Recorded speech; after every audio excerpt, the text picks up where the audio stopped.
अस्सलाम वालेकुम, very good morning, welcome to new Pakistan. मैं हूं आपके साथ अनवार खावर और मैं हूं ज़रियाब राजपूत। अनवार ने कहा था कि ज़रियाब मैं आ रहा हूं, मैंने कहा ठीक है। फिर अनवार को क्या हुआ वो मुझे नहीं पता, बट एनीवेज मौसम है कि चेंज होने का नाम नहीं ले रहा और पंजाब में शदीद धुंध का सिलसिला जो है वो मजीद जारी रहने का इम्कान जाहिर कर दिया गया है। मुख्तलिफ इलाकों में एक माह से हम देख रहे हैं कि शदीद धुंध छाई हुई है, लेकिन धुंध का ये सिलसिला अब मजीद 3 से 4 दिन तक जारी रह सकता है। बिल्कुल ऐसे ही है, और जो वो बारिश का इंतजार किया जा रहा है वो भी नहीं हो रही है। 25 जनवरी के बाद हवाओं का जो कमजोर शिद्दत का सिलसिला है, अब ये कहा जा रहा है कि वो मुल्क के शुमाली हिस्से पर असरअंदाज हो सकता है, जिसके सबब शुमाली इलाका जात के 40 से 50% हिस्से में बारिश का इम्कान मौजूद है।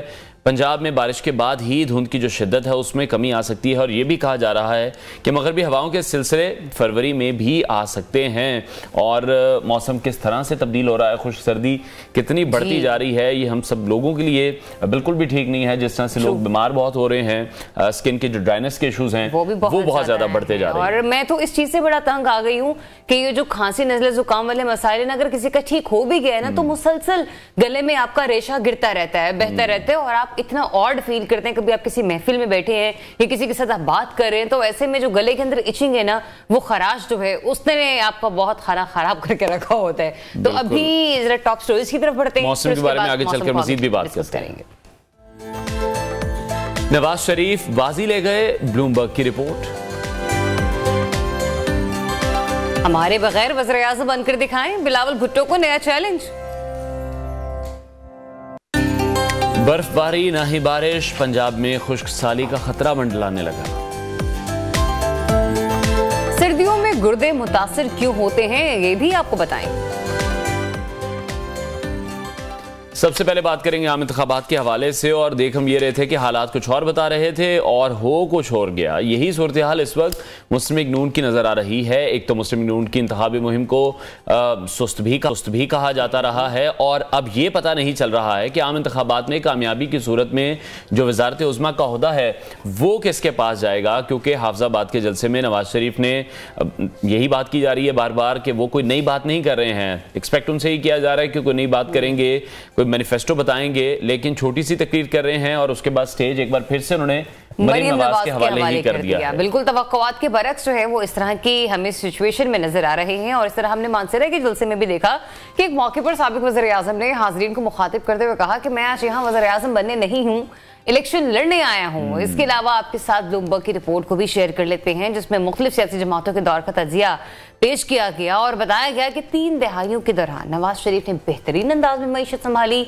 सियासी मुखालिफिन के मुकाबले में उनकी मौशी कारकर्दगी जरा ज्यादा बेहतर रही, और नवाज शरीफ ने मौशी मुश्किलात में PTI और पाकिस्तान पीपल्स पार्टी से ज्यादा बेहतर कारकर्दगी दिखाई है। तो नवाज शरीफ ने कल हल्का NA 130 लाहौर में इंतखाबी रैली की क़यादत भी की है, और हमने ये देखा कि वहां पर भी वो इस वक्त अपनी सियासी सरगर्मी में मसरूफ दिखाई। बिल्कुल ऐसे ही है, लेकिन दूसरी तरफ बिलावल भुट्टो जरदारी के जो निशाने हैं वो सीधा नून लीग पर हैं और सीधे नवाज शरीफ पर ही हैं। उनकी भरपूर इंतखाबी मुहिम जारी है।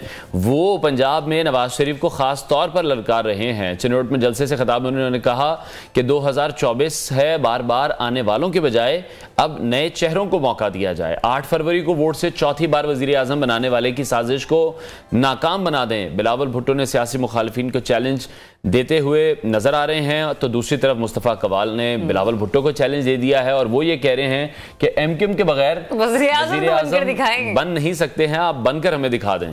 बिल्कुल। और अब कुछ अदालती मामलात की भी बात करते हैं, जिसपर सुप्रीम कोर्ट ने इस्लामाबाद हाई कोर्ट के साबिक जज शौकत अजीज सिद्दीकी की बरतरफी के खिलाफ अपील पर फैसला महफूज कर लिया है। और चीफ जस्टिस ऑफ पाकिस्तान ने साबिक डिप्टी स्पीकर कौमी असम्बली कासिम सूरी की नाअहली के केस में अहम रिमार्क्स दिए हैं कि कासिम सूरी ने तहरीक अदम एतमाद पेश नहीं होने दी, वो मुल्क में आईनी बहरान के वजह बने, और लिहाजा क्यों ना उनके खिलाफ संगीन गद्दारी की कार्रवाई की जाए।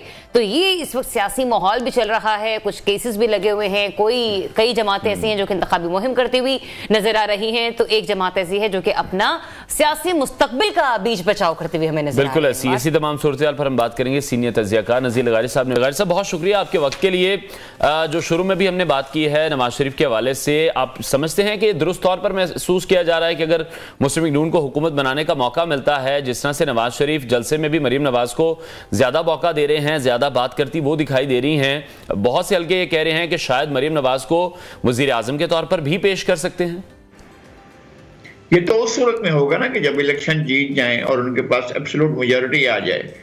और अगर मेजॉरिटी आ जाती है तो भी मेरा ख्याल नहीं है कि सिस्टम में जो कुछ भी सूरत हाल है वो मरियम नवाज और सिस्टम में आपस में निभा हो सकता है, नहीं हो सकता, लेकिन सिस्टम के साथ मियां शहबाज शरीफ पहले निभा भी कर चुके हैं और उनके साथ चल भी चुके हैं। लेकिन उनकी कारकर्दगी हमेशा सवालिया निशान रही है कि जो पंजाब के वजीर आला के तौर पर बड़ी कारकर्दगी का मुजाहरा करते रहे हैं, लेकिन बतौर वजीर आजम उनकी कामयाबी जो है वो उस पर सवालिया निशान है।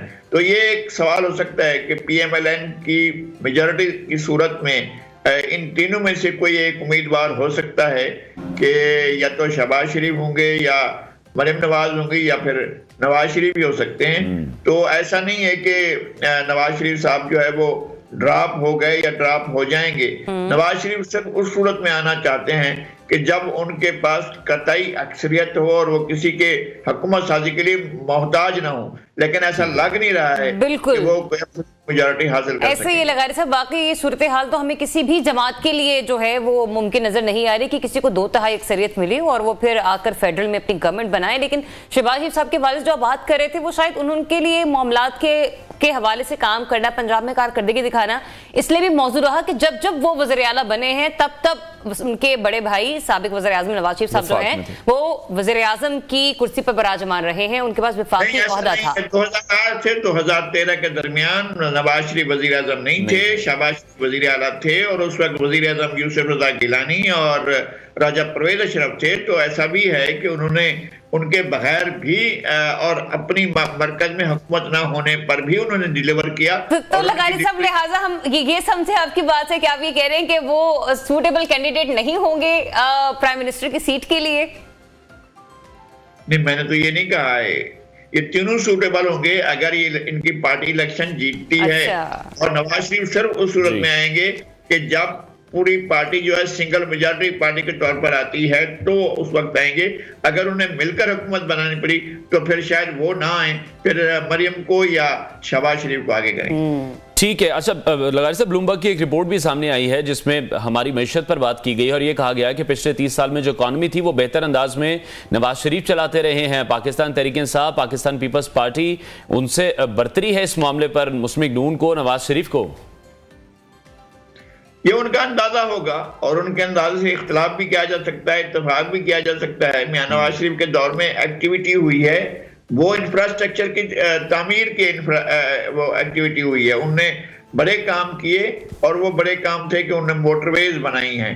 और मोटरवेज बहरहाल बनने के बाद एक बात ये भी आपके इल्म में होगी कि वो मोटरवेज जो है वो गिरवी रख दी गई हैं और फिर कर्जे लिए गए हैं। और उन्हीं के दौर में हुआ था, खुद उन्हीं के दौर में ऐसा हुआ था कि वही मोटरवेज जो है गिरवी रखकर कर्जे लिए गए, बल्कि मुल्क के बड़े बड़े सरकारी दफातर और इमारतें वो भी गिरवी रखी गई हैं और उनकी बुनियाद पर कर्जे लिए गए। पाकिस्तान की हालत बहुत बुरी हुई है और बहुत बुरी, ऐसा नहीं है कि पीपल्स पार्टी या इमरान खान के दौर में हुई, बुरी तो सूरत हाल उस वक्त भी थी जब ये भारी कर्जे ले रहे थे और जब IPPs के मुआहदे कर रहे थे, जब ये बिजली के बड़े मुआहदे और जिनके जो गर्दिशी कर्जे हमारे गले पर पड़े हुए हैं, ये सारी सूरत हाल है।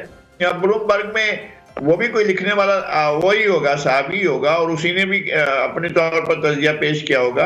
हम इस बात को बहुत बड़ी अहमियत नहीं देते हैं, असल हालात फैसला जो है वो पाकिस्तान के अवाम करेंगे कि किसकी क्रेडिट तो मुस्लिम नून यही लेती आई है कि जो बिजली की लोड शेडिंग थी 14 घंटे की पीपल्स पार्टी के दौर में, वो हमने आकर खत्म की है। पेट्रोल की कीमतों को बरकरार रखा है, हमने डॉलर के रेट को ऊपर नहीं जाने दिया है।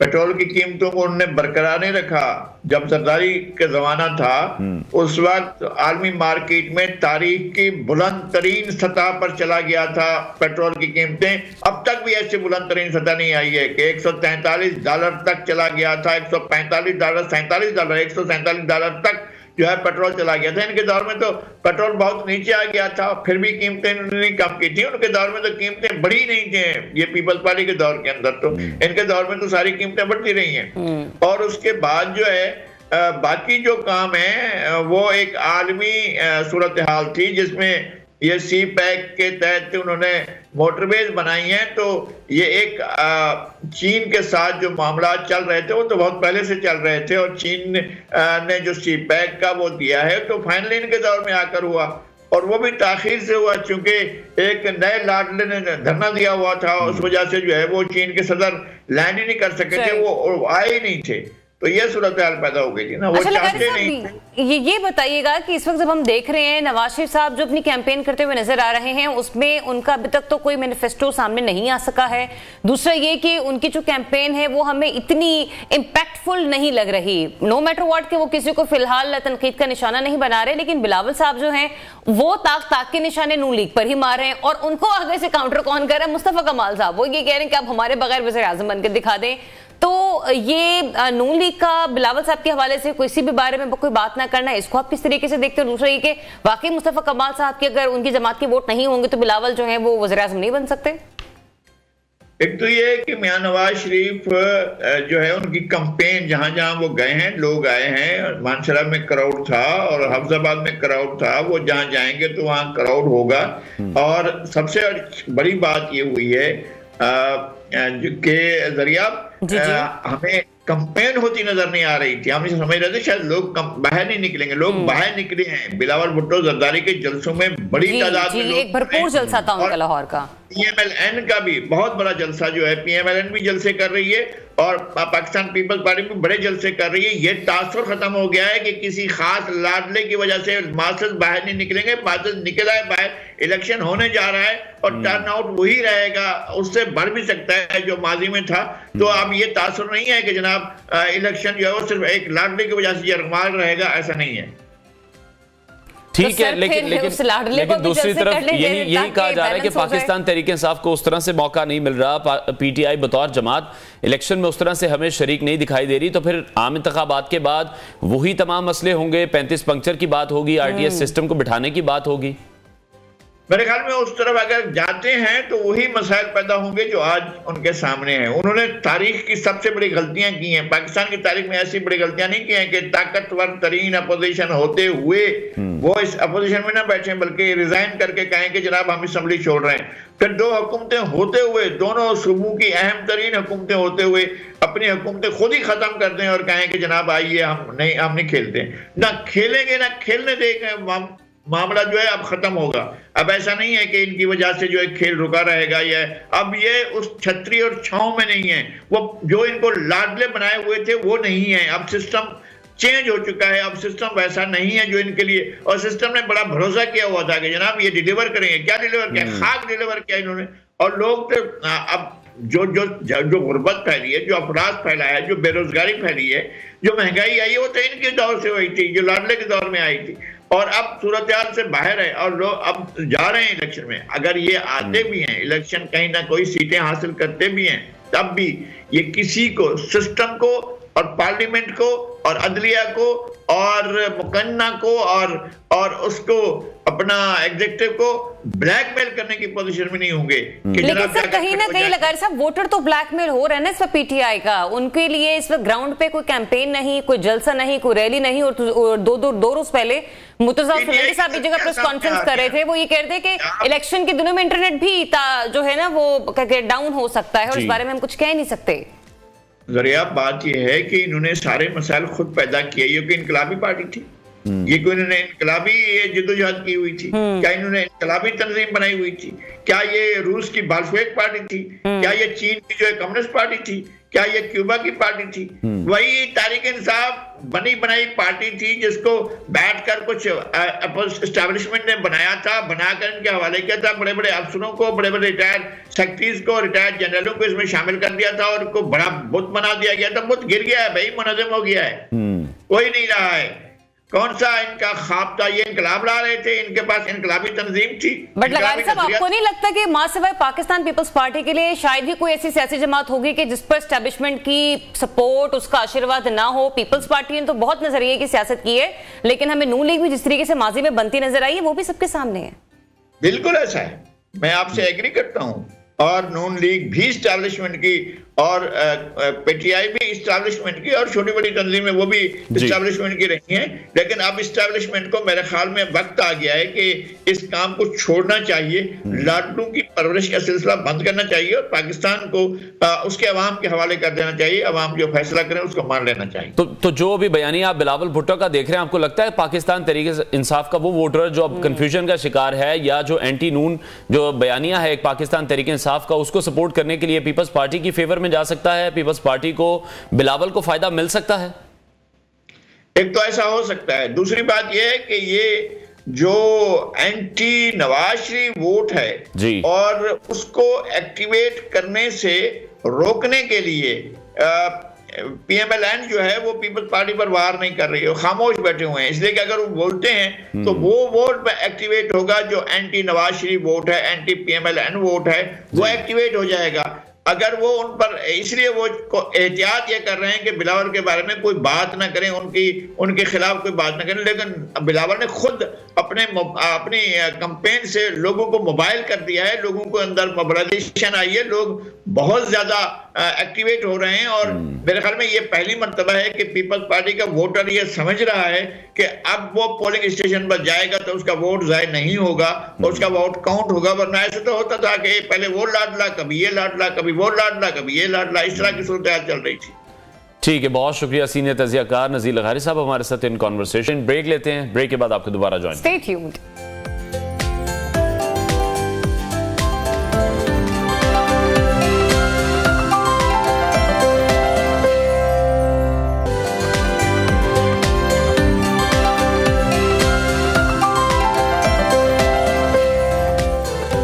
Welcome back once again. और आप सभी को पता है कि शायद ही हमारा आजकल कोई ऐसा प्रोग्राम बाकी रह जाता हो कि जिस दिन हम अपने प्रोग्राम में मौसम के हवाले से बात ना करें, क्योंकि इस पर बात करना इसलिए बहुत ज्यादा जरूरी हो गया क्योंकि हमारी हेल्थ, हमारे रोजमर्रा के काम, हमारा कारोबार, हर एक चीज इससे मुतासिर हो रही है। और बार बार लोगों और हुकूमत की तवज्जो इस अहम तरीन मसले की तरफ दिलाना हम अपनी भी जिम्मेदारी में से एक अब जिम्मेदारी समझने लगे। बिल्कुल ऐसी है, क्योंकि मौसम में जो शदीद तब्दीलियां देखने में आ रही हैं, मुल्क में सर्द और ख़ास तौर पर जो खुश्क सर्दी की लहर है वो इस वक्त जारी है। पहाड़ों की तरफ देखते हैं तो वहाँ पर बर्फबारी नहीं हो रही है, बारिशें नहीं हो रही हैं।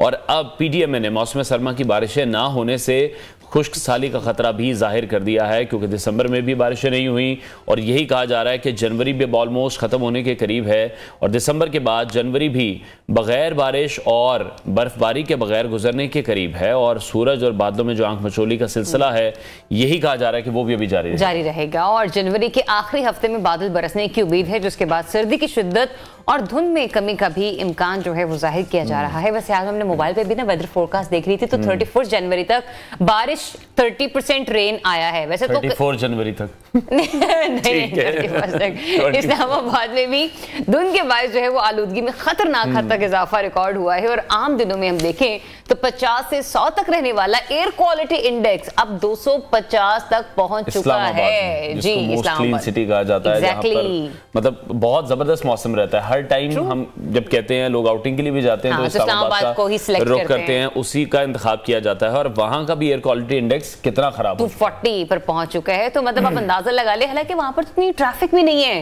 जिससे हम ये कहें कि एनवायरमेंटल फैक्टर्स जो हैं वो इससे बड़ा मुतासिर हो रहे हैं, लेकिन सिचुएशन वहां पर भी खासी खराब होती चली जा रही है। तो ये इस वक्त ओवरऑल पाकिस्तान भर में सिचुएशन है, पंजाब की सिचुएशन है। हमें ज्वाइन करें इसी पर मोहम्मद असलम साहब चीफ मेट्रोलॉजिस्ट हैं, मेरी गुफ्तगू करते हैं। अस्सलाम वालेकुम and very good morning Aslam साहब। सबसे पहले तो ये बता दें कि बारिश वाकई 31 जनवरी को होने जा रही है या हमारा वेदर फोरकास्ट मोबाइल का झूठ बोल रहा है? जी बिल्कुल, अभी जैसे खुश्क साली तो काफ़ी लंबी हो गई इस मतलब, बल्कि जो फॉग का पीरियड वो बड़ा प्रोलॉन्ग हो गया, क्योंकि सबसे जो लंबा तरीन जो इस तरह फॉग का जो सीजन इस साल रिकॉर्ड हो रहा है, बल्कि हुआ है। तो अभी जैसे ये सिलसिला अभी कोई 3-4 दिन तक और चलेगा, इसके बाद वो जैसे सिस्टम एंड जनवरी पे एक आएगा बारिश देने वाला और बलूचिस्तान के रास्ते दाखिल होगा, फिर वो बारिश देगा, उससे इससे काफ़ी ज़्यादा धुंध वगैरह से जो है इसमें कमी आएगी और बारिश होगी। और बल्कि अपर एरियाज में जो स्नोफॉल है उसका भी इम्कान है। तो आप उम्मीद रखनी चाहिए कि जनवरी के आखिर में और फरवरी के पहले वीक में कोई बारिशें और स्नोफॉल होगी। ठीक है असलम साहब, लेकिन जिस तरह से मौसम का हम एक पैटर्न देख रहे हैं, क्या अब सर्दियां प्रोलॉन्ग करेंगी मार्च अप्रैल तक?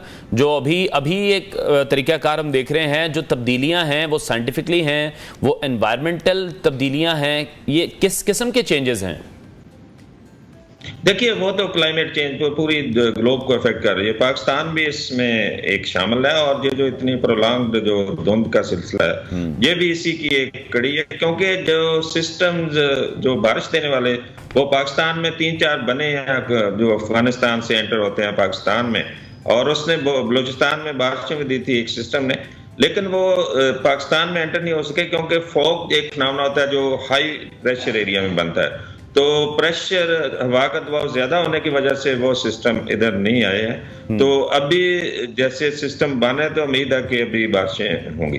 ठीक है असलम साहब, ये भी बताइएगा कि क्या प्रेडिक्ट कर रहे हैं आप, आपकी रिसर्च क्या बता रही है कि जो बारिशों वाला सिस्टम दाखिल होगा पाकिस्तान में, आपने कहा ना कि बलूचिस्तान के रास्ते बारिशें ज्यादा मिकदार में होंगी, क्योंकि हम देख रहे हैं कि इससे फसलें भी बहुत ज्यादा मुतासिर हो रही हैं। इस कदर खुश्कसाली है कि किसान भी बहुत ज्यादा हमें परेशान दिखाई दे रहे हैं, नहरें सूखती हुई नजर आ रही हैं। और वही जो हम लोग शिमाली इलाकों की बात करें, पहाड़ी इलाकों की बात करें, वहां पे जब तक बर्फबारी नहीं होती, बारिश नहीं होती, तो उन लोगों के लिए पानी का जखीरा करना बड़ा मुश्किल हो जाता है आने वाले महीनों के लिए। देखिए, ये तो अभी तो आगाज हो रहा है, फिर फरवरी में भी बारिशें हैं। जैसे महकमा मौसमियात की प्रेडिक्शन है मार्च तक, उसमें कहा गया कि नॉर्थ बारिशें होंगी। तो ये अभी सिलसिला शुरू होगा। विंटर की बारिशें जो होती हैं ना, जनवरी से लेके मार्च तक जो पाकिस्तान में होती हैं, तो दिसंबर और नवंबर में तो बारिशें वैसे ही कम होती हैं। तो बारिशों का सीजन अभी शुरू होगा, तो उम्मीद करनी चाहिए कि स्नोफॉल भी अच्छी होगी और बारिशें भी आने वाले जो 2 महीने उसमें हो जाएंगी। तो जैसे लेकिन लकीली जो पाकिस्तान के जो रेजरवायर थे, 2 बड़े रेजरवायर जैसे तरबेला और मंगला, तो वो इस साल पूरी कैपेसिटी में भर गए थे, तो उनमें पानी अभी पिछले सालों की निस्बत अच्छी मकदार में है। ठीक है। और असलम साहब, अभी जिस तरह से हम लाहौर में देख रहे हैं, शदीद सर्दी है, खुश्क सर्दी है, ये कब तक नॉर्मल हो सकती है? दूसरी तरफ इस्लामाबाद की अगर बात करते हैं, साफ सुथरी वहाँ की आबो हवा थी, वहाँ पर भी अब यही कहा जा रहा है कि एयर क्वालिटी इंडेक्स बहुत ज़्यादा ख़राब हो गया है, बहुत मुतासर हो गया है। देखिए, लाहौर में अभी जैसे 3 से 4 दिन तक ये फिनोमेना और चलेगा। जैसे वो सिस्टम पाकिस्तान में एंटर होगा, जो हम एक्सपेक्ट कर रहे हैं पाकिस्तान में बारिश देने वाला, तो उससे ये फॉग जो है इसमें कमी का इम्कान है। और ये सर्दी की शिद्दत इसलिए ज्यादा है कि अगर आप लाहौर को फोकस करें तो इसका टेम्परेचर 4 डिग्री सेंटीग्रेड तक रहा है, जो मिनिमम अभी तक रहा है। लेकिन जो मैक्सिमम टेम्परेचर था वो बहुत थोड़ा होता है, वो कम से कम कोई 8 से 10 डिग्री नॉर्मल से कम है। तो जब दोनों टेम्परेचर के दरमियान में फर्क कम होगा तो सर्दी का एहसास बहुत ज्यादा होगा। तो यही फिनोमेना आजकल चल रहा है। उसकी एक मेन रीजन यही थी कि सूरज नहीं चमक रहा, जो हीट हमें चाहिए वो हमें नहीं मिल रही। तो ये फिनोमेना इसलिए सर्दी का बहुत ज्यादा एहसास हमें जो हो रहा है जी। ठीक है। अच्छा असलम साहब, ये भी बताइएगा कि कराची में सूरत हाल क्या रहने वाले है, क्योंकि वहां तो पहले ही बारिशें बहुत कम होती हैं, साहिली पट्टी वहां पर मौजूद है, तो आने वाले दिनों में वहां पर मौसम कैसा रह सकता है? और अगर ये बारिशें मुल्क भर में होती हैं तो क्या जो जोर है स्पेशली लाहौर में, वहां यहाँ पर सर्दी का जोर टूटेगा या फिर मजीद हम देखेंगे बढ़ेगी सर्दी? देखिए, ये जो सिस्टम है ये ज्यादातर तो अपर एरियाज में लाहौर वगैरह और थोड़ा सा पंजाब के इलाके आएंगे, लेकिन कराची में फिलहाल इस सिस्टम से कोई बारिश का इम्कान नहीं है उस साइड पे। और जब बारिश होगी तो ये फॉग का जो सिलसिला है ये कम होगा, लेकिन सर्दी की शिद्दत में इजाफा होगा। लेकिन उसमें यह है कि जब फिर सूरज चमकना शुरू होगा तो फरवरी में प्लेजेंट मौसम हो जाएगा। ठीक है। तो सब लॉन्ग टर्म प्लानिंग आप क्या समझते हैं, फिर क्या होनी चाहिए? क्लाइमेट चेंज का सामना अगर पाकिस्तान को करना पड़ रहा है, इस हवाले से कोई प्लानिंग भी की जा रही है?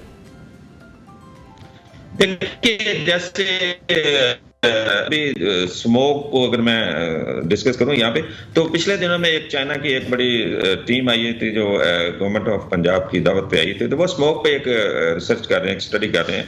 तो इस तरह प्लानिंग हो रही है। मुख्तलिफ जो कंट्रीज हैं उनका भी देखा जाए कि निज़ाम वो क्या कर रहे हैं, वो जिस तरह फिर वो डायरेक्ट करेंगे या उनकी जो रिसर्च आएगी उसके मुताबिक ये भी मेजर्स लेंगे। मेजर्स तो लेते रहते हैं, लेकिन वो फिर ये लेटेस्ट एक स्टडी है वो बताएंगे कि इसमें क्या। ठीक है। साइंटिफिकली तो गवर्नमेंट की तरफ से कुछ ना कुछ इकदाम उठाए जा रहे हैं, लेकिन एक और अहम फैसला किया गया, उस पर भी आगे चलकर बात करते हैं। बहुत शुक्रिया आपका चौधरी मोहम्मद असलम साहब, एस्ट्रोलॉजिस्ट हमारे साथ मौजूद थे। और अभी ये खबर सामने आई है कि 26 जनवरी को बरोज जुम्मा हुकूमती सतह पर नमाज़े इस्तिस्का जो है वो अदा की जाएगी और अल्लाह ताला के हुजूर बारिश की दुआ की जाएगी कि अल्लाह ताला जल्द से जल्द बारिश बरसा दें, रहमत बरसा दें, और ताकि जो मुल्क में खुशहाली है, तमाम लोग दुआ करें, क्योंकि बहुत ज़रूरी है। जिस तरह से मौसम शदीद सर्द हो चुका है, क्लाइमेट चेंज का पाकिस्तान को सामना करना पड़ रहा है, और जो मौसमियाती तब्दीलियां हैं उसका सबसे ज़्यादा नुकसान इस वक्त यही कहा जा रहा है कि पाकिस्तान को फेस करना पड़ रहा है। बिल्कुल, तो आप भी अपनी दुआओं में जो है वो बारिश के हवाले से इस चीज़ को यकीनी बनाइए कि दुआ कीजिए, और वो लोग जो जुमे के रोज़ जाकर मसाजिद में जुमे की अदायगी करते हैं, नमाज इस्तिस्का में ज़रूर शिरकत इख्तियार करें। अभी एक ब्रेक लेते हैं, ब्रेक के बाद वापस आते हैं। आप जाने नहीं है, स्टे ट्यून्ड।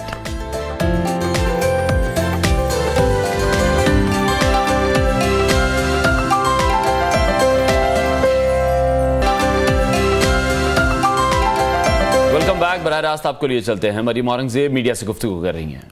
कोई अस्पताल हो, कोई बर्न सेंटर हो, कोई यूनिवर्सिटी हो, कोई स्कूल हो, कोई ऐसे सड़कों के जाल का मंसूबा हो, कोई मोटरवे हो, कोई ऑरेंज ट्रेन हो, कोई स्पीडो बस हो, कोई ग्रीन लाइन हो, कोई पानी का मंसूबा हो, कोई जब आप बात करते हैं तो अपनी कारकर्दगी का कोई ऐसा मंसूबा जो अब सिंध से पंजाब, हम भी चाहते हैं, ये भी सिंध का हक है कि वहाँ मेट्रो बस हो, ये कराची का हक है वहाँ ऑरेंज ट्रेन हो, ये कराची का भी हक है वहाँ साफ पीने का पानी हो, वहाँ ये कराची और सिंध का हक है कि वहाँ स्कूल्स हों, दानिश स्कूल हों, PKLIs हों, कार्डियोलॉजी सेंटर्स हों, बर्न सेंटर्स हों, वहाँ के भी DHQs और BHQs पंजाब जैसे हों। तो आजकल तो सब कुछ कैमरे की आंख देखती है, तो आप जब अगली दफ़ा, मैं यही कहूँगी, और बड़ा अच्छा ताल्लुक़ रहा है, और मियाँ नवाज शरीफ साहब के ऊपर जुमलाबाजी करना, जो फैसला PDM की गवर्नमेंट ने लिया बतौर हुकूमत,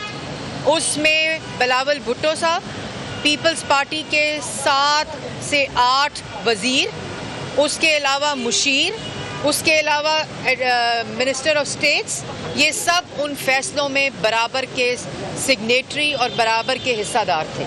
और हमने अल्लाह ताला के फजलो करम से PDM की गवर्नमेंट में सबके साथ मिलकर, तमाम जमातों के साथ मिलकर, हुकूमत के अंदर तमाम कोलिशन पार्टीज़ के साथ मिलकर मुश्तरका फ़ैसले किए हैं।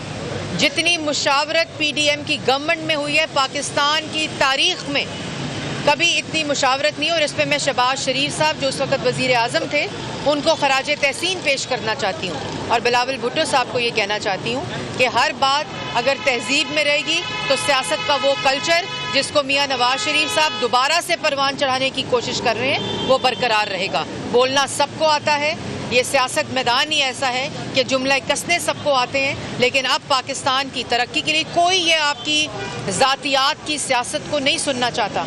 आज अवाम अपनी सस्ती रोटी, सस्ती बिजली, सस्ती गैस, अपनी अवाम अपने बच्चों के लिए रोज़गार, मुफ्त इलाज, मुफ्त दवाई, और उनके मसाइल का क्या हल है, महंगाई किस तरह ख़त्म होगी, आज अवाम जो है वो अपने मसाइल की बात सुनना चाहती है, जिसका हल वो समझते हैं सिर्फ़ और सिर्फ पाकिस्तान मुस्लिम लीग नून के पास है। और अभी आपने देखा होगा कि कल ब्लूमबर्ग की पाकिस्तान की अवाम तो ये जानती है कि जब मियाँ नवाज शरीफ साहब इक़्तिदार में आए तो जो मईशत का हाल होता था और पहले साल जो टर्न अराउंड होता था वो मिसाली होता था। और आपने देखा कि ब्लूमबर्ग की जो इकोनॉमिस्ट रिपोर्ट आई है उसके अंदर ये कैटेगोरिकली लिखा है कि पाकिस्तान की तारीख में जितनी जमातें आईं उसमें माशी कारकर्दगी आज तक पाकिस्तान मुस्लिम लीग नून मोहम्मद नवाज शरीफ की क़यादत में तीनों टेन्योर्स का कंपैरिजन उन्होंने दूसरी जमातों के टेन्योर्स के साथ किया। बेहतरीन कारकर्दगी मोहम्मद नवाज शरीफ साहब की माशी तौर पर रही, और उसमें उनके जो इंडिकेटर्स थे वो महंगाई थी, बेरोज़गारी थी, और जिस तरह मईशत का हाल था उसको पूरा टर्न अराउंड करने की बेहतरीन कारकर्दगी मोहम्मद नवाज शरीफ के अदवार में रही। तो ये गवाहियाँ जो हैं वो ऐसी स्टेटमेंट्स जो उसके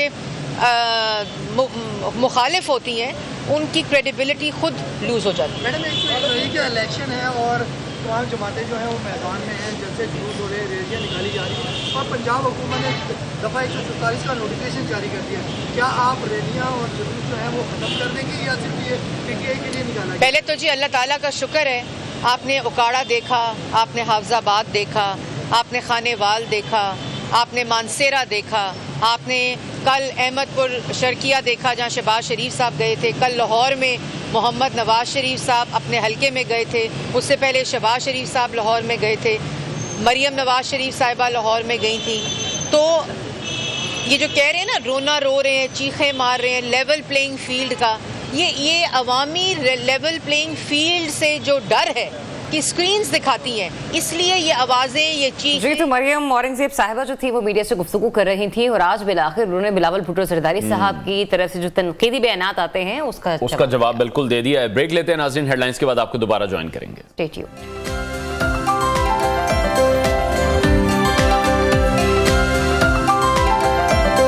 हर मुश्किल में आपका बैकअप सिर्फ ओसाका बैटरीज।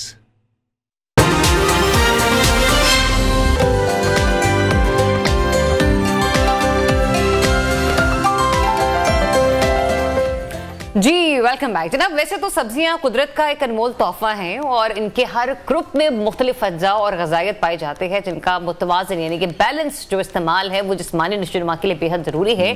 मगर इन सब्जियों में से एक सब्जी ऐसी है जिसका नाम कद्दू है। कद्दू है बिल्कुल, जो कि सेहत के लिए ये बेहद फ़ायदेमंद है। अमेरिका और यूरोप में अगर हम बात करें तो कद्दू के मुतअद्दिद पकवान तैयार किए जाते हैं, डिफरेंट खाने बनाए जाते हैं जिन्हें लोग बहुत ज़्यादा शौक से खाते हैं। जबकि पाकिस्तान में ज़्यादातर हम सालन में इसको इस्तेमाल करते हैं, हलवा है, मिठाई है, अचार है और भी बहुत सी ऐसी रेसिपीज़ हैं जो कि लोगों ने रेडी कर ली हुई हैं और उनको फिर बनाया जाता है और बड़ा पसंद किया जाता है। लेकिन जो आपने बताई है उसमें से अभी तक आपने किसी भी रेसिपी को ट्राई किया है? बिल्कुल, सालन में भी खाया हुआ है, हलवे में भी खाया हुआ है। और अचार में?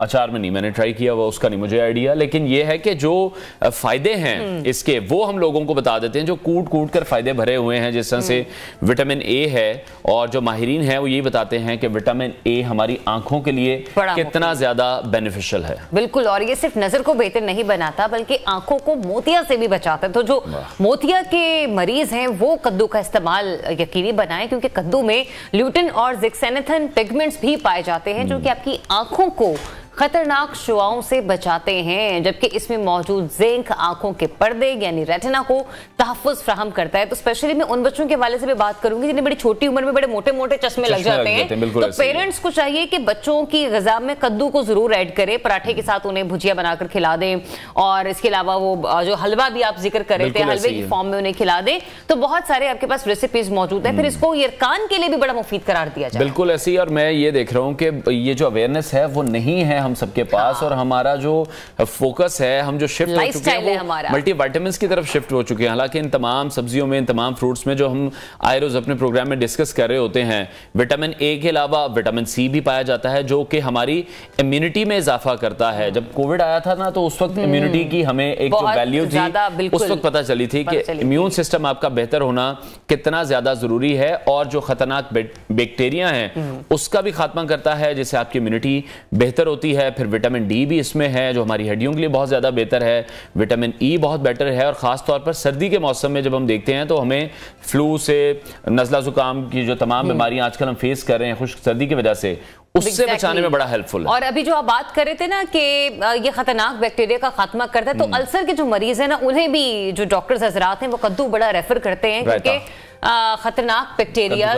हाँ कद्दू नहीं, हाँ कद्दू का नहीं, वो लौकी का रायता था। नहीं कद्दू का रायता। अच्छा कद्दू का रायता मैंने नहीं बनाया भी नहीं है और खाया भी नहीं है, लेकिन अनवार ने खाया है तो इसलिए वो ये आपके साथ शेयर करें। लेकिन ये खिलाया करें आप लोग अल्सर के मरीजों को भी या फिर जिन्हें मैदे में बहुत ज्यादा तेजाबी रहती है। पोटेशियम सिर्फ केले में ही नहीं बल्कि कद्दू में भी पाया जाता है और पके हुए कद्दू की आधी प्याली में तकरीबन 250 मिलीग्राम पोटेशियम पाया जाता है और पोटेशियम पट्ठों को मजबूत बनाता है, जिस्मानी जो आपकी अज़ा है उनको मजीद रेगुलेट करता है, उन जिस्म के खुलियों के दरमियान तवाज़ुन बरकरार रखता है और सबसे बढ़कर ब्लड प्रेशर को नॉर्मल रखता है। और ब्लड प्रेशर हर घर का मसला है, हर घर का मसला और एक कॉमन डिसीज है जिसकी वजह से बीमारियां फिर आगे बढ़ती हैं और डिफरेंट ऑर्गन्स को फिर मुतासिर करती हैं। तो 91% जो कद्दू का हिस्सा है वो पानी पर मुश्तमिल होता है। तो अगर आप सेहत बख्श ग़िज़ाओं के इस्तेमाल के ज़रिए अपने वेट को भी कम करना चाहते हैं तो फिर कद्दू को भी अपनी ग़िज़ा का हिस्सा लाजमी बनाएं, क्योंकि जो इसका बेशतर हिस्सा है वो पानी पर मुश्तमिल है। ये कैलोरीज में भी कम है, इसके जो ग़िज़ाई अज्जा हैं वो बहुत ज़्यादा भरपूर हैं, कुदरती मिठास वाली ग़िज़ा है, फाइबर से भी भरपूर होता है। तो कोई मेरा ख्याल है कोई चीज़ ऐसी नहीं बची है। पोटेशियम है, विटामिन्स भी सारे मौजूद हैं, और जो हमारा डाइजेशन सिस्टम है जिसकी सबसे ज़्यादा प्रॉब्लम आजकल लोगों को फेस करनी पड़ रही है, वो इससे बड़ा बेहतर हो जाता है। और इसकी सिर्फ कद्दू ही नहीं, कद्दू के जो बीज हैं वो भी निहायत मजेदार और कुव्वत बख्श होते हैं, जो कि एंटीऑक्सीडेंट्स की खूबियां रखते हैं, और इनमें मैग्नीशियम है, जिंक है, मैंगनीज है, ये सब कुछ एक बीज में पाया जाता है जो जिल्द को खराब करने वाले आइटम से महफूज रखता है। कद्दू में बेटा कैरोटीन जैसे एंटीऑक्सीडेंट्स भी पाए जाते हैं जो कि इन आइटम्स को न्यूट्रलाइज कर देते हैं, जिससे जिल्द पर झुर्रियां या बुढ़ापे का असर सुस्त हो जाता है और आप पुरकशिश और जवान नजर आते हैं। तो जनाब घबराए नहीं, कद्दू खाएं और जवान और पुरकशिश नजर आए। और ऐड की हमें वो टैगलाइन लग रही है कि हम किसी प्रोडक्ट को प्रमोट कर रहे हैं, लेकिन ऐसा नहीं है। इसकी प्रमोशन शायद इसलिए भी कह लें कि ये कद्दू की सब्जी तो है जो है वो आप सरकार सल्लल्लाहु अलैहि वसल्लम को भी बेहद पसंद थी, और वो कद्दू खाना बड़ा पसंद फरमाया करते थे। तो ये एक सुन्नत भी है, और जब आप खुद अपनी ग़िज़ा में इसका इस्तेमाल किया करते थे तो सोचिए कि यकीनी तौर पर इसमें अल्लाह ताला ने कितनी ऐसे न्यूट्रिएंट्स रखे होंगे। वो फायदे भी आज हमने सारे गिनवा दिए हैं कि सारे मल्टीविटामिन्स मौजूद हैं, पोटेशियम मौजूद है, फाइबर मौजूद है, आपके डाइजेशन सिस्टम को बहुत ज्यादा बेहतर रखता है। तो फोकस्ड हमारा जो होना चाहिए वो सीजनल फ्रूट और सीजनल वेजिटेबल्स पर जरूर होना चाहिए। बिल्कुल, फिर चाहे कुछ लोग उसके अंदर गोश्त डाल लें, हम उन्हें मना नहीं करेंगे, लेकिन सब्जियां खाएं जरूर। गोश्त भी बहुत ज्यादा जरूरी है। ब्रेक लेते हैं, ब्रेक के बाद आपको दोबारा ज्वाइन करेंगे। Stay with us.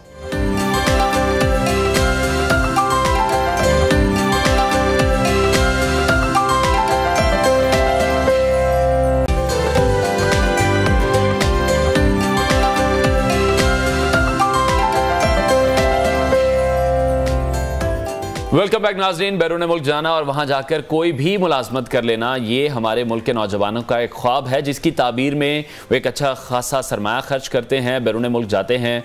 बहुत से लोग हमने ऐसे देखे हैं फिर जिनके साथ फ्रॉड्स भी होते हैं, और जो यहाँ पर अपने अच्छे भले कारोबार छोड़कर, अच्छी भली नौकरियां छोड़कर बाहर काम करने को तरजीह देते हैं, और बाहर जाकर वो काम करते हैं जिसका अपने मुल्क में वो तसव्वुर भी नहीं करते। हम किसी भी काम को क्रिटिसाइज नहीं कर रहे, बट द पॉइंट इज कि पाकिस्तान में रहकर मसला बनाते हैं ना, यहाँ पर हम अपनी ईगो का मसला बना लेते हैं, और जब हम बाहर जाते हैं फिर वो काम हम खुशी से करें या मजबूरी से करें, वो फिर हमें वहां पर करने पड़ते हैं। और फिर हम ये देख रहे हैं कि ऐसे में जो पाकिस्तानी नौजवानों को कारोबार की तरफ मुतवज्जो करने की कोशिशों में मसरूफ हैं, उनमें से एक है आजाद चाय वाला, और उन्हीं पाकिस्तानी नौजवानों को कारोबार की तरफ राग़िब करने के मिशन पर वो हमें आजकल नजर आ रहे हैं। तो आजाद चाय वाला नौजवानों को मेड इन पाकिस्तान ब्रांड्स बनाने के तरीके बताते हैं कि कैसी छोटी सी इन्वेस्टमेंट के साथ आप बड़े कारोबार का सफर तय कर सकते हैं। लाहौर एक्सपो सेंटर में इस बार एक बार फिर से उन्होंने बिजनेस एक्सपो प्लान किया है, उनसे इस बारे में बात करते हैं। स्टूडियो में आज हमें वो ज्वाइन कर रहे हैं। अस्सलाम वालेकुम and very good morning sir. Expose तो हैं, और जब भी एक्सपो माइंड में आते तो ये अच्छा स्टॉल लगा हुआ होगा, 4 लोग जाके ट्राई करेंगे, खाएंगे पियेंगे, खरीदारी होगी, घर आ जाएंगे। आप भी कुछ ऐसे करने जा रही है, कुछ होगा थोड़ा सा डिफरेंट प्रोडक्टिव करेंगे? Absolutely not.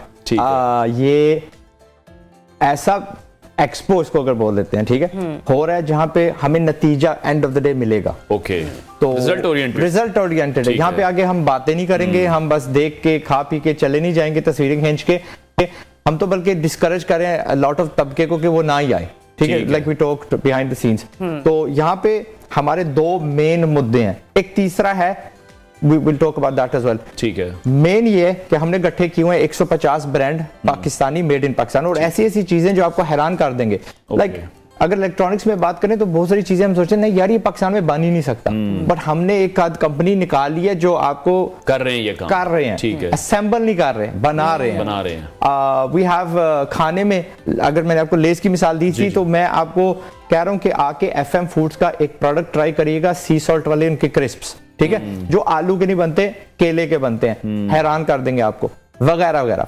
तो हम क्या चाह रहे हैं कि जो बड़ी कंपनीज होती हैं उनके पास एक बहुत बड़ा एडवांटेज होता है। वो एडवांटेज ये होता है कि आप पाकिस्तान के पहाड़ों में चले जाएं, वादियों में चले जाएं, सहरा में चले जाएं, शहर के अंदर चले जाएं, छोटी सी हट्टी में चले जाएं, ठीक है, किसी गांव की, तो आपको वहां पे सर्फ मिलेगी, आपको वहां पे लेज मिलेगा, कोक मिलेगा, पेप्सी मिलेगा। तो ये जो इंटरनेशनल कंपनियां होती हैं जो बाहर की हैं, जो हमें लिटरली हमसे पैसा महीनेवार चूस रही हैं, उनकी एक पावर है, सुपर पावर है डिस्ट्रीब्यूशनशिप जी। लेकिन हमारा ये जो ब्रांड आपने मैंने नहीं सुना था जब तक उन्होंने मुझे वो डब्बा नहीं भेजा था सैंपल वाला। ठीक है। तो वो अपने शहर के एक नुक्कड़ में पैदा होता है, वहीं मर जाता है। बिल्कुल ऐसे। ठीक है। तो हम इनको उस दिन ऑलमोस्ट 300-400 सिटीज तक पहुंचाएंगे। 300-400 सिटीज से हमने होलसेलर्स मंगवाए हैं। हम 50,000 से 1 लाख बंदे एक्सपेक्ट कर रहे हैं। सारे बिजनेस माइंडेड हैं। ऐसे ऐसे ब्रांड्स हैं जो आपको लाख रुपए में अपनी वो डिस्ट्रीब्यूशन दे देंगे। ऐसे ब्रांड्स हैं जो करोड़ रुपए में आपको अपनी डिस्ट्रीब्यूशनशिप दे देंगे। बेसिक प्लान जैसे से आपने खुद भी एक्सप्लेन कर दिया कि आप लाख रुपए में आपको डिस्ट्रीब्यूशन मिल रही है या 1 करोड़ में मिल रही है, जिसको एजेंसी बोला जाता है होलसेल की। ठीक हो गया। या आप उनके बिजनेस में इन्वेस्ट भी कर सकते हैं उनके साथ। ये वाला जो इन्वेस्ट वाला लफ्ज है ना, हम लोग कोड़े। ठीक है। हमारी कोशिश ये होती है कि बस पैसे पकड़ा दें और मंथली कुछ आता है, खुद कुछ ना करें। ये बैंकों ने संभाला हुआ ठेका, इसलिए तुम्हारे शरई सूद इतनी ज्यादा, because all they doing is आवाम को खुश कर रहे हैं। ठीक है। तो एक ये पहलू है। तो इंशाल्लाह उस दिन नहीं होगा, वहां पर ये नहीं होगा। उस दिन क्या होगा कि पाकिस्तानी सर्फ ना, जो सिर्फ लाहौर में बनती है, ठीक है, उसका नाम याद नहीं है, but it's a very beautiful product. हमने देखा उसकी पैकेजिंग हल्की है, it's just lovely. We'll get it to 10 at least cities। पहली बार है ना, तो 10 सिटीज तक इंशाल्लाह उसको पहुंचा देंगे। अच्छा, मुझे ना यहाँ पे क्वेश्चन है कि अमूमन जब हम लोग पाकिस्तान में किसी भी प्रोडक्ट को लॉन्च कर रहे होते हैं तो कहीं ना कहीं हमें उसकी जो मैन्युफैक्चरिंग है और प्रोडक्ट डिजाइन जो है वो उस तरीके से हम लोग उसको नहीं बना पाते जिससे लोगों की जो तवज्जो है ना वो उसकी तरफ जा सके। तो आपको लगता है कि प्रोडक्ट डिजाइनिंग पर भी काम होना चाहिए किसी भी चीज की सेल के लिए? होना चाहिए, लेकिन सिस्टर बिस्मिल्लाह तो करने ना। हाँ। और ये चीजें किसी से कम नहीं है by the way. None of these Pringles का डब्बा होता है ना सील्ड, ये जो मैंने एफएम फूड्स की बात की है ना, ऑनेस्टली नाइट्रोजन फिल्ड का वो खोलना पड़ता है, like you opening N aluminium can. ठीक है। That's what they're working on it। मतलब वर्किंग जब एक्चुअली बाजार में उतरा हुआ है। और कितना कॉस्ट इफेक्टिव होगा अगर हम प्रिंगल्स ले रहे हैं 200-250 का छोटा वाला बॉक्स, तो हमें ये बराबर की कीमत होगी। यहाँ पे फिलहाल कॉस्ट इफेक्टिव को नहीं हम देख रहे। This company exports more than it actually feeds the local market. तो मैं उसको एक ब्रांड लोकल बना रहा हूँ ना। मैं आपको इतना बता दूं कि मैंने उसको एक शाउट आउट दी है, उनकी तकदीर बदल गई है। We have had instantly 200 people plus उन्होंने वो ब्रांड बनवाना शुरू कर दिया। तो ये था सिर्फ the power of just one video. अब जब हम एक्सपो करेंगे ना और प्रैक्टिकली वहां पे लोग आके चखेंगे, देखेंगे। Yes. Have you ever had frozy? Frozy? No, not yet. आप लाहौर में रहते हैं तो मैं आपको बता रहा हूं, बावजूद इसके आप जम्मे नहीं। आपके लाहौर का ब्रांड है फ्रोजी, उसका नाम है। स्नैक है कोई? Sister it's a lolly, ice cream lolly है। आइसक्रीम बच्चों को नहीं, ये एडल्ट्स के लिए बनी है। It's got mature things. और हैगन डास अगर इस मुकाबले में कोई चीज बनाता है इस कैटेगरी में, वोल्स तो भूल जाए, उससे बेहतर चीज है।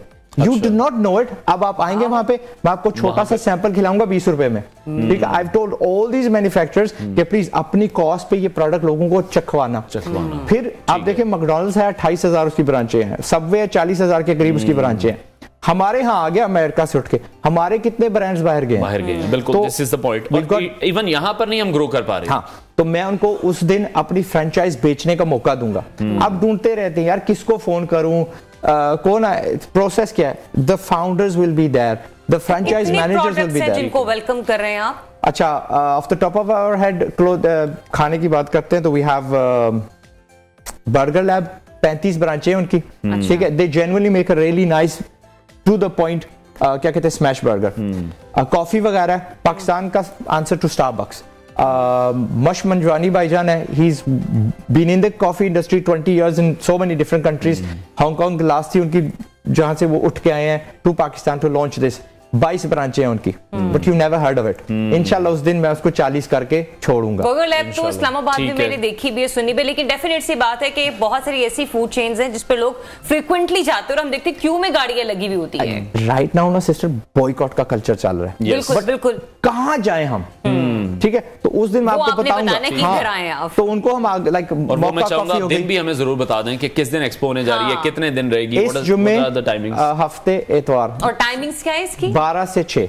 12 से 6 तीनों दिन। फीस का भी बता रहे थे कुछ। 200 रुपए है, 200 रुपए एंट्री फी है। ठीक है। देखने आपने नहीं आना, करने आपने, ताकि वो जो फैमिलीज फिरने सिर्फ आ जाती हैं बच्चों को लेकर, वो ना आए, प्रोडक्टिव लोग आए और कोई काम की बात भी हो सके। एग्जैक्टली। मेला नहीं हम सजा रहे ताकि आप आए घूम। मैंने कहा ना, ये नुमाइश नहीं है, नुमाइश है कारोबार वालों की। ठीक है। तो उस दिन लाइक हमारा मोटो है कि पाकिस्तान को कारोबार सिखवाएगा कौन, चाय कौन, ठीक है, आगे बढ़ाएगा तो हम देख रहे हैं कि आप काफी उस पे फोकस्ड हैं और जिस तरह की वीडियोस हम आपकी देखते रहते हैं, आप नए ब्रांड्स को भी प्रमोट कर रहे हैं। बट आप इशू क्या देख रहे हैं कि आज जब हम पाकिस्तानी नौजवानों की आज के दिन बैठे हुए हैं तो मेरा ख्याल है कि पिछले साल के जो फिगर्स थे वो 6 से 7 मिलियन के फिगर्स थे कि पाकिस्तानी नौजवान बाहर जा रहे हैं। जी जी जी। जो सिस्टर ने बात क्या किया जाए, सिस्टर ने जो बात की है, इनमें हौसला डाला जाए कि रिगार्डलेस ऑफ जो भी आप करते हो, you must always start small. ये जो बड़े प्रॉक्टर गैम्बल वगैरह हैं जिनका आज हम मुकाबला करने जा रहे हैं, जो मल्टी नेशनल्स हैं, $1 बिलियन कंपनीज हैं, ये भी यार शुरू एक कमरे से स्टार्ट, कमरे से शुरू हुई थी। 2 sand, if you know that word, वो थे, and they started making candles, मोमबत्ती। लेकिन ये हिम्मत ही ना करना चाहती, बिस्मिल्लाह नहीं करना चाहते, कहते हैं शॉर्टकट क्यों ढूंढते हैं? ये एक माइंडसेट क्यों है कि मैंने इसी साल में मैंने करोड़पति बनना है? क्योंकि हमारे ना, हाँ, बिजनेस का कल्चर नहीं है। ये या अमीर को देखते हैं या अपने आप को देखते हैं, दरमियान वाला है ही नहीं है। किसी की जर्नी तो इन्होंने देखी नहीं। तो मैं क्या करता हूँ, मेरा पिछले 6-7 साल से यही है कि जर्नीज पब्लिसाइज करूं। मैं एक जर्नी आपके साथ शेयर करता हूँ। 6 months ago एक सिस्टर हमारी साहिवाल से, हमारा एक सेगमेंट है मेड इन पाकिस्तान, उन्होंने इतना सा एक जार हमें भेजा 1 kilo of desi ghee. And her story was that कि अल्लाह, अब नाउ शी उड़ रही हैं, छा गई हैं, माशाल्लाह माशाल्लाह। She borrowed 8 kilos worth of milk, उससे बोरोड, ये देख लें, हिम्मत वाली सिस्टर है हमारी। आई कॉल्ड हर अ शेरनी and she actually heard that and she kind of, you know, you made me proud। तो चल मैं फिर शेरनी है बाजी हमारी। तो 8 किलो जो दूध बोरो करके देसी घी बनाया, बेचा, फिर पैसे लौटाए। She sends us a sample, हम शाउट आउट देते हैं। वो हिम्मत हार चुकी थी, आजाद भाई ने कोई नहीं देखना, रिजेक्ट, हमें रिजेक्शन भी फाइल होती है ना, but it was not worth rejecting. क्या यूनिक पैकेजिंग थी, उन्होंने गार्नियर डाल दिया, गार्नियर मचा दिया कि भाई 10-12 चीजें मैं लॉन्च करूंगा। वन प्रोडक्ट फ्लैगशिप पर रखा, लिटरली उस पे वर्क किया, कोई लीक नहीं किया था, कोई उसमें कोई यू कुडंट सी एनी गंदगी उसमें, it was nice clarified pure butter, ठीक है, सेट हुआ। द नेक्स्ट डे वो जागती हैं, इंस्टाग्राम एक्सेट्रा, दुबई से ऑर्डर आ रहे हैं, सऊदी से ऑर्डर आ रहे हैं, यूके से आ रहे हैं, अमेरिका से आ रहे हैं, 260 किलो वो बेच देती हैं। सो ऑफ शी गोज, राइट। अब उन्होंने ऐसे कैरी किया that she was one of the top first 10 people जिन्होंने स्टॉल बुक किया पेड। और मैं बता रहा हूं, बड़ी से बड़ी कंपनी चवली मार रही थी हमारे साथ और हमें फ्री में मांग रही थी, डिस्काउंट मांग रही थी ना। सिस्टर ने ना डिस्काउंट मांगा तो ना क्या कहते हैं उन्होंने कुछ anything, she paid the full price, हमने दिया भी नहीं है, ठीक है। आप भूखे मरे, if you can not afford, जो हमारी 96,000 कीमत थी हमारी, मैं इनको बोलता DHA में 45 लाख का ये 1 करोड़ का प्लाट दे देता हूं आपको, उड़ते आते हैं। बिल्कुल ऐसे। देयर माइंडसेट जो ना हमारी यूथ की, आप कर लो, हर तबके की ना थोड़ी गलत जगह पे। बिल्कुल ऐसी है। अगर हमने अपने आप को बचाना ना, तो कारोबार हमें बचाएगा। बिल्कुल। अच्छा आजाद भाई, टाइम हमारे पास कम है, मैं चाहूंगा लास्ट में आप कोई हमारी यूथ के लिए ना मैसेज जरूर कन्वे करें, जो पाकिस्तान में रहकर कुछ करना चाहते हैं और जो पाकिस्तान से भागने की चक्कर में इस वक्त वहां जाकर कुछ भी कर लेंगे लेकिन बाहर जाना है। बाहर जरूर जाओ, sorry, it's a quicker path to success, and लेकिन सेफली जाना, ठीक है, through the right means, and कुछ हुनर लेके जाना। बहुत सारे वहां पे जाते हुए आजाद भाई सही कहते थे, हुनर लेके आते तो हमें कुछ मिल जाता, आसानी से मिल जाता। हुनर नहीं लेके जाएंगे तो then you will be doing things कम वैल्यू वाली, लोग आपको एक्सप्लॉइट करेंगे और आपको अच्छा भी नहीं लगेगा, ठीक है। जो बाकी यहाँ पे रह गए हैं, छोटा कारोबार शुरू करने की वो सोच रखो। मैंने 53 रुपीज से शुरू किया था, जो आजकल 500 रुपए बनते हैं या 1000 रुपया बनता होगा। 1000 रुपए में इब्तदा थी ना यार, it wasn't the most glamorous thing, ठीक है। अगर मैं 7 कंट्रीज में आज ऑफिस रखता हूं तो उस वक्त इट वाज लिटरली एक लफाफा, उसके अंदर थोड़ी सी टॉफी, मैं होलसेल में पूरा डब्बा भी नहीं अफोर्ड कर सकता था। बट आई स्टार्टेड, वो इब्तदा थी, वो आपकी इंतहा नहीं होती। And if you are not going to do that, आप फैक्ट्री लग सकती है। हमारी सिस्टम के 800 में शुरू किया था ना जी, आज बड़ी बड़ी कंपनीज को छोड़ के पहले आ गई थी फहरिस्त में, स्टॉल बुक कर लिया था।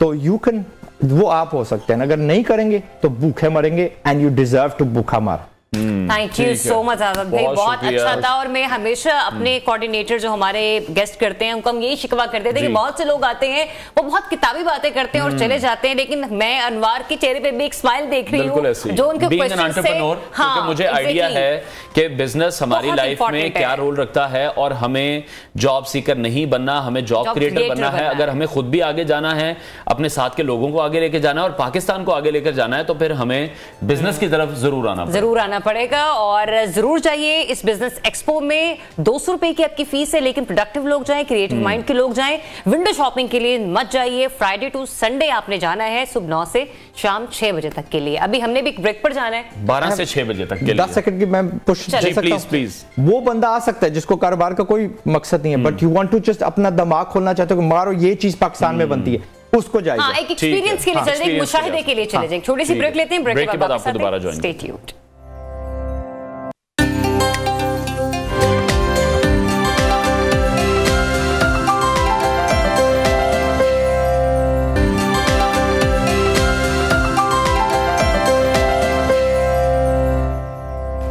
Welcome back. जान है तो जहान है, क्योंकि हम जिंदा रहेंगे तो हम कुछ कर पाएंगे। पिछले सेगमेंट में हमने आपको बताया कि आपने अच्छा मुआवजा कैसे कमाना है, लेकिन उसके लिए आपका अच्छा रहना, जिंदा रहना बहुत ज्यादा जरूरी है। अच्छी सेहत बहुत ज्यादा जरूरी है। इंसानी जिस्म में गुर्दे जनाब बहुत अहम अज़ा में शुमार होते हैं, और गुर्दों के बारे में कहा जाता है कि इंसानी जिस्म के गुमनाम हीरो हैं, जो इंसानी जिस्म में बहुत अहम काम सर अंजाम देने के बावजूद किसी खातिर में नहीं लाए जाते, और गुर्दे खून में पैदा होने वाले गैर जरूरी और फासिद मादों और जायद पानी को अलग करके मसाने में भेज देते हैं, जहां से ये जहरीला आमीजा खारिज होता है, यानी कि आपके जिस्म से गंदगी को बाहर निकालते हैं। बिल्कुल ऐसी इसी पर हम बात करेंगे। नेफ्रोलॉजिस्ट डॉक्टर अली सकलैन हैदर साहब ने हमें ज्वाइन किया है, स्टूडियोज में हमारे साथ मौजूद हैं।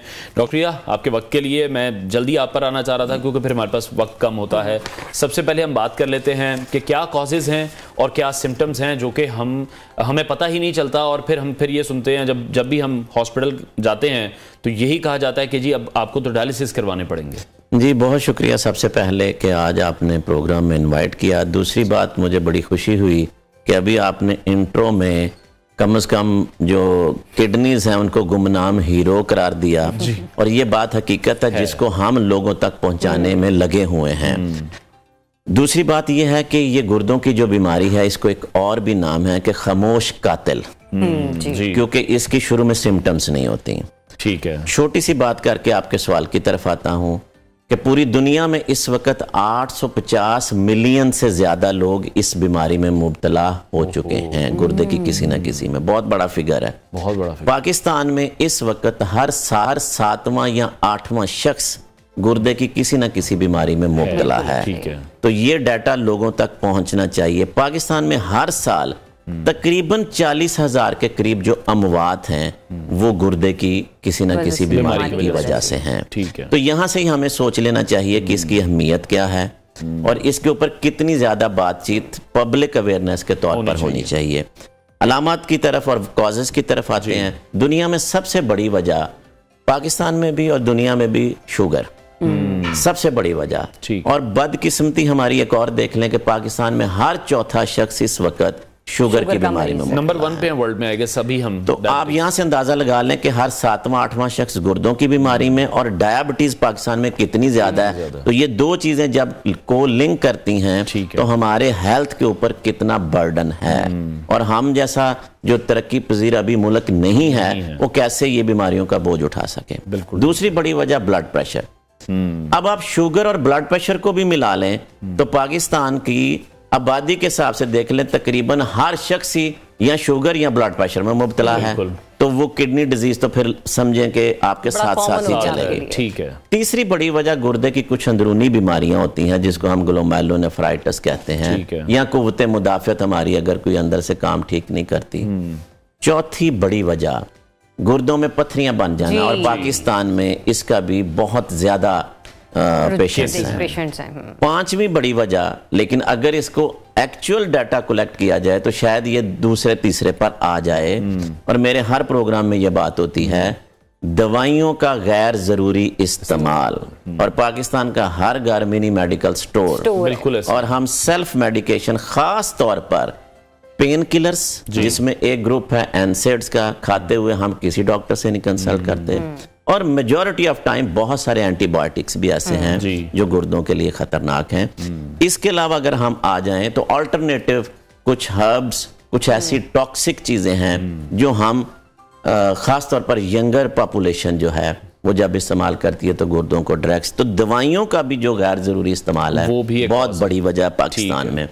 आखिरी यह है कि कुछ विरासती बीमारियां हैं, जिस तरह गुर्दों में थैलियां बन जाना या कोई भी विरासती बीमारी आ सकती है। ठीक है। तो सर कोई से भी माइल्ड सिम्टम्स क्या हो सकते हैं कि जब आप देखें कि किसी भी पेशेंट को ये फील हो रहे हैं तो उसको चाहिए कि फौरी तौर पर डायग्नोस करवाए और जरा जाकर गुर्दों का एक आधा टेस्ट जरूर करवाए? बहुत अच्छा सवाल, बहुत कम, बहुत अच्छा सवाल है।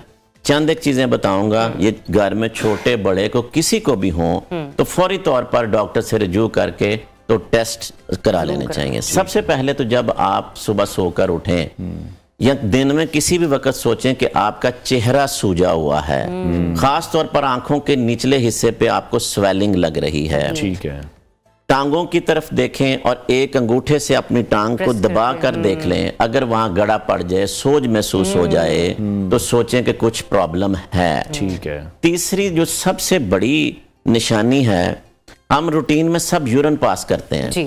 लेकिन यूरिन के ऊपर हमारी थोड़ी सी जाग बनती है जो कि चंद सेकंड में खत्म हो जाती है। अगर बहुत ज्यादा जाग बन रही है और वो लंबे टाइम के लिए स्टे की हुई है, जिस तरह सर्फ का पानी होता है, आप देखें तो वो जाग ऊपर से बनी होती है, ये पहली निशानी है कि गुर्दे के फिल्टर डैमेज हो गए हैं और प्रोटीन का इखराज शुरू हो गया है। यहाँ पे मजे की बात बताऊं कि ब्लड के जितने भी किडनी फंक्शन टेस्ट करेंगे वो नॉर्मल नजर आएंगे। तो यहाँ पे टेस्ट आपको हेल्प करेगा, यूरिन कंप्लीट, वहां पे देखें अगर प्रोटीन निकल रही है फौरी तौर पर डॉक्टर से रिव्यू करना है। जैसे जैसे बीमारी आगे बढ़ती है आपकी भूख की कमी शुरू हो जाती है, आपका दिल मतली वाला, उल्टियां आना, सांस का फूलना, नकाहत, ये फिर जैसे जैसे बीमारी आगे बढ़ती है। लेकिन ये पहली 3-4 जो सिम्टम्स मैंने बताई हैं, इस पे फौरी नजर जो है ना वो नजर आम रूटीन में भी रखनी चाहिए। ठीक है। अच्छा, एक और इशू है, जैसे अब सर्दियां हैं और हमारा पानी पीने का जो वो है इस्तेमाल वो बड़ा कम हो जाता है, ये फिर कितना इफेक्ट कर रहा है? सर्दियों के में जी बहुत ये इम्पोर्टेंट है। खास तौर पर देखें, एक तो पानी की, वेदर के अपने इफेक्ट्स हैं। अब सर्दियों में चंद एक चीजें बता देता हूं कि कैसे किडनी हेल्थ जो है वो डैमेज हो सकती है। सर्द मौसम शदीद, हमारी जो खून की नालियां सुकड़ती हैं जी, जिससे ब्लड प्रेशर हमारा बढ़ता है। हमारी डाइट यहाँ पर चेंज हो जाती है। हम ज्यादा लिक्विड जो इस्तेमाल करते हैं वो क्या है, चाय, कॉफी, ये कंसंट्रेटेड जो है फ्लूइड्स हैं। इनको हम समझते हैं कि जी ये ज्यादा पी रहे हैं, हम जिस्म को गर्म रख रहे हैं, लेकिन ये पानी का नेमुल बदल नहीं है, बल्कि चाय और कॉफी आपको फर्दर डिहाइड्रेट करते हैं। फिर आपकी डाइट में बहुत सारा, खास तौर पर रुझान है जी के सर्द मौसम है, घी तेल वाली पंजीरियां, पता नहीं हम क्या क्या जो ड्राई फ्रूट्स हैं। अच्छा, अब इससे क्या है कि अगर पेशेंट डायबिटिक है, डायबिटीज अनकंट्रोल, अगर वो हाइपरटेंसिव है, हाइपरटेंशन अनकंट्रोल, आजकल फिश का सीजन है, तो वो उसको अच्छे तरीके से हम घी में फ्राई करके मसाले लगाकर, यस, और उस वक्त खाने वाला नहीं सोच रहा कि वो ब्लड प्रेशर का मरीज है या शुगर का मरीज है।